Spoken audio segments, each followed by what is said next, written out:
Hi guys, it's Blackie for Shaman's Forge Bushcraft. And in this episode, we're going to talk about bedding. Okay? Now, we've already dealt with the body, we've dealt with clothing. Now we want to talk about the real meat of this, bedding and insulation. And in a nutshell, that's all your bedding is an insulation. It's a barrier that's trying to trap the warm microclimate of air that we've generated around our body and keep it around our body with a minimum loss to the environment to buy us longer times of rest before we wake up cold and have to do something about it. So, I'm going to use this cot just because it's elevated and easier for you to see. I'm going to talk about some common pitfalls and misunderstandings people have on what bedding should be. But this applies both to sleeping on the ground and sleeping on an elevated bed or a made-up bed or a cot. Okay? 1. Contact directly between this material and the ground or the air is a fast way to lose body heat. Now, heat rises, but when you're in direct contact with a cooler surface, warm flows to cool. There's an exchange there. So you want to insulate yourself between the two. Now, if you're on the ground, you want to make a leaf bed, a leaf tick, a pile of debris, put down a sleeping pad or something like that.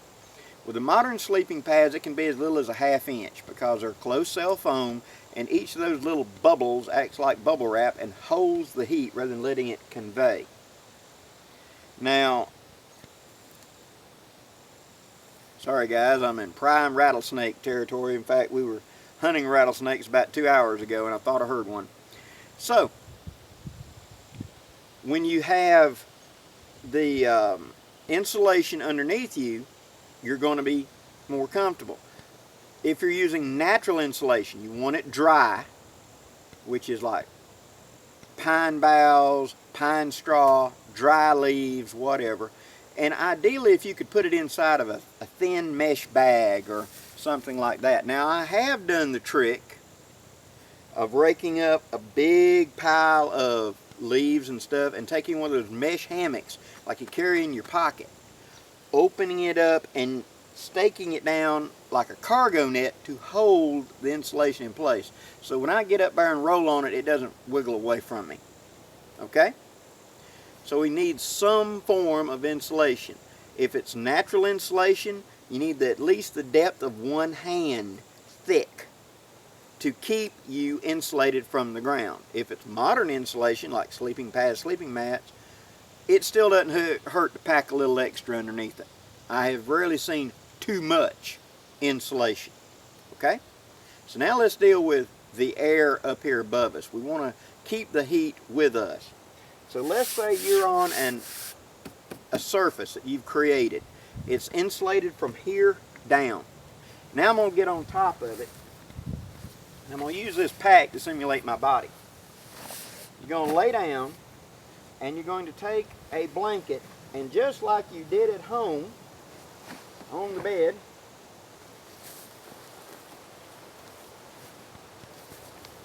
you're going to put the blanket over you like that.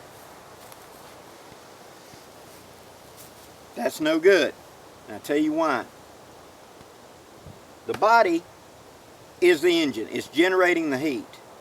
You're breathing, so it's moving. It's pumping and fanning like a bellows as it goes. Not only inside your lungs, but out here around the blanket. Now, since this blanket is just draped over, you think, well, it's touching the edge.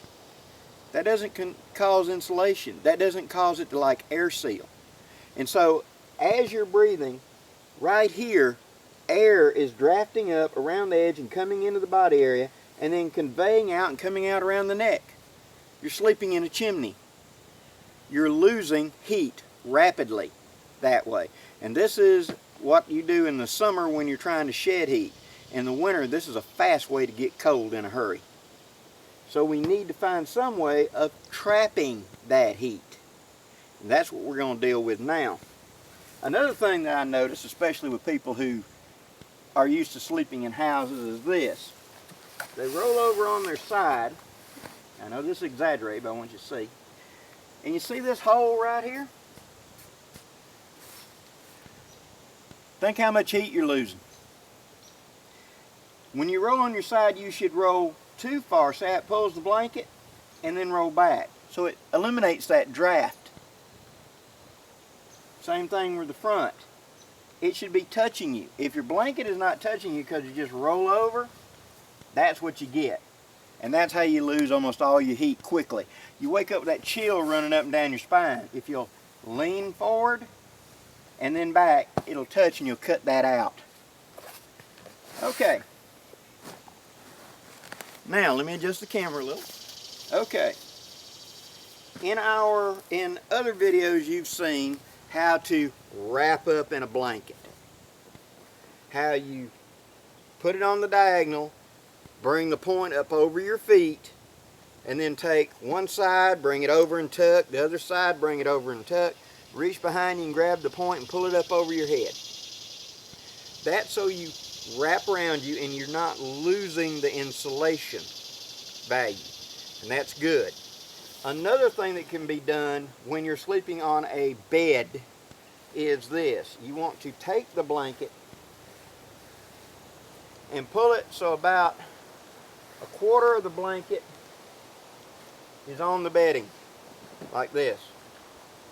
Then you want to fold the other half under about the same.